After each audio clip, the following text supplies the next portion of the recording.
حضرت عبداللہ ابن مسعود رضی اللہ تعالیٰ عنہ روایت بیان کرتے ہیں، فرمایا لعنتی ہے وہ شخص جانوروں کو آپس میں لڑاتا ہے، وہ لعنتی ہے جو جانوروں کو آپس میں.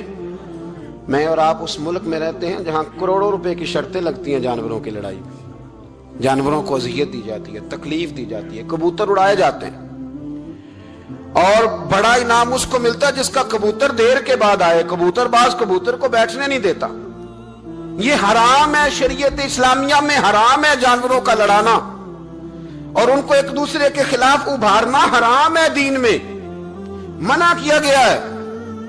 آپ جانور کو اگر پالیں گے بھی تو اس حد تک پالیں گے کہ جس حد تک اس کو کسی اذیت میں مبتلا نہ کیا جائے. کتوں کی لڑائی کرائی جاتی ہے، مرغوں کی لڑائی کرائی جاتی ہے، جانوروں کو اذیت پہنچتی ہے.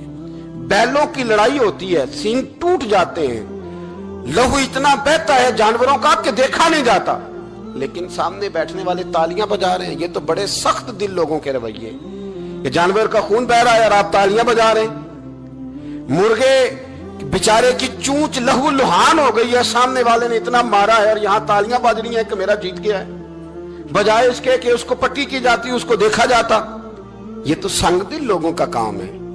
ہم تو رحمت للعالمین نبی کے غلام ہیں صلی اللہ علیہ وسلم. ہمارے دین نے تو ہمیں یہ مزاج ہی نہیں دیا.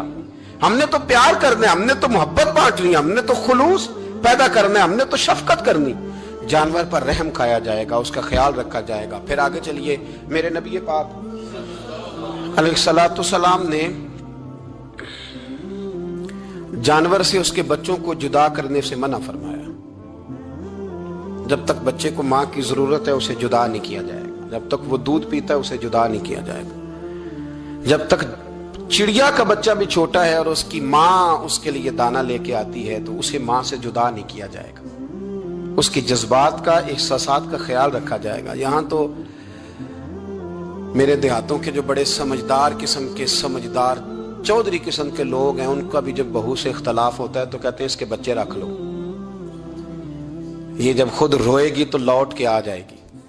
جس محبوب نے جانور سے اس کے بچے جدا کرنے سے منع کیا، ماں سے بچے جدا کر رہا ہے. نبی رحمت علیہ السلام کے غلام حضرت ابو ہریرہ رضی اللہ تعالیٰ عنہ فرماتے ہیں، مشکات میں موجود ہے، فرمایا کہ چڑیا آئی اور آ کے میرے نبی کے کندھوں پہ بیٹھ گئی. جانے اس چڑیا نے کیا کہا کہ محبوب کی آنکھوں میں آنسو آ گئے. حضور روئے اور فٹافٹ حضور اٹھے، فرمایا کون اس کے بچے اٹھا کے لایا ہے؟ کس نے اس کے بچے اٹھائے؟ کون ہے؟ جلدی بتاؤ.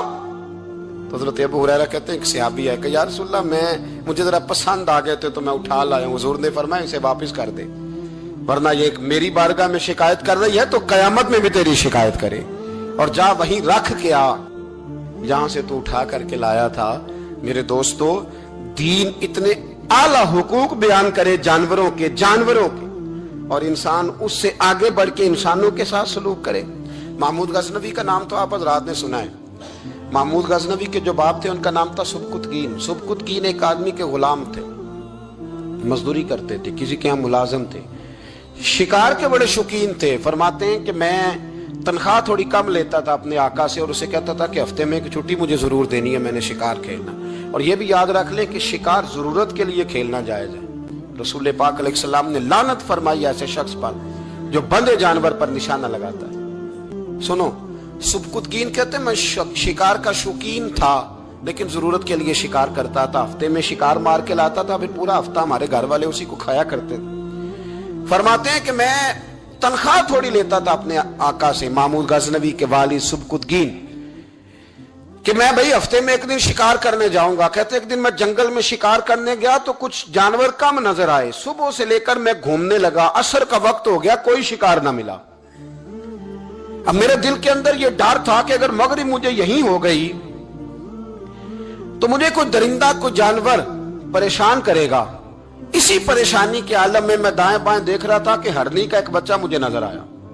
میں نے جھٹ سے وہ ہرنی کا بچہ ہی اٹھا لیا کہ آج یہی شکار کروں گا. کہتے ہیں میں نے اسے گھوڑے کے آگے رکھا، اپنے آگے گردن کی جانب، اور میں نے گھوڑے کی لگامیں اس تیزی سے گھمائی کہ سر پٹ گھوڑا دوڑایا تاکہ مغرب سے قبل میں شہر میں پہنچ جاؤں، یہ جنگل کا علاقہ گزر جائے. کہتے ہیں میں بڑی گرمی تھی، بڑی پیاس لگی، پر پانی نہ پیا نہ گھوڑے کو پلایا. سر پٹ دوڑایا اس ڈر سے کہ کہیں ایسا نہ ہو کہ میں جنگل میں مجھے شام ہو جائے. کہتے ہیں جب میں شہر سے باہر پہنچ گیا تو مغرب کا وقت بھی شروع ہو گیا. کہتے ہیں ابھی میں پہنچا ہی تھا, میں نے وہاں گھوڑے کو روکا, خود بھی پانی پیا, جانور کو بھی پلایا. کہتے ہیں ذرا میں نے آنکھ اٹھا کے دیکھا تو جس ہرنی کا میں بچہ لایا تھا وہ بھی دوڑتی ہوئی میرے پیچھے آ گئی. کہتے ہیں وہ پیچھے میرے کھڑی ہے, پتہ نہیں کہاں سے بیچاری دوڑی. میرا تو گھوڑا تھا اور میں نے تو سانس بھی نہیں لیا.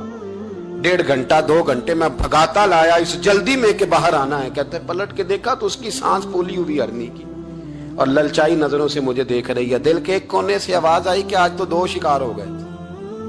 بچہ تو پکڑا ہی, اس کی ماں کو بھی قابو کرتا ہوں تاکہ ڈبل شکار ہاتھ آئے گا. کہتے ہیں پھر اندر سے میرا درد بولا, اندر سے میرا رحم بولا کہ ایک ماں اپنا بچہ لینے آئی ہے اور اس طرح تو اسے تکلیف نہیں دی جا سکتی کہ اسے بلیک میل کر کے ماں کو بھی رکھ لیا جائے.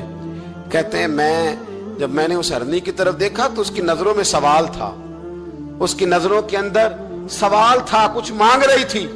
کہتے ہیں میں نے اس بچے کی پشت پر ہاتھ پھیرا, پھر میں نے بچہ چھوڑ دیا. کہتے ہیں اس نے پہلے بچے کو بازوؤں میں لیا, پھر اپنی زبان سے اپنا بچہ چاٹنے لگی. کہتے ہیں پھر وہ جب جنگل کی طرف جانے لگی تو ایک دفعہ اس نے میری طرف دیکھا, دوسری دفعہ اس نے آسمان کی طرف دیکھا. زندگی میں مجھے اتنا سکون کبھی نہیں آیا تھا جتنا آج آیا. کہتے ہیں میں گھر گیا, عشاء کی نماز پڑھی,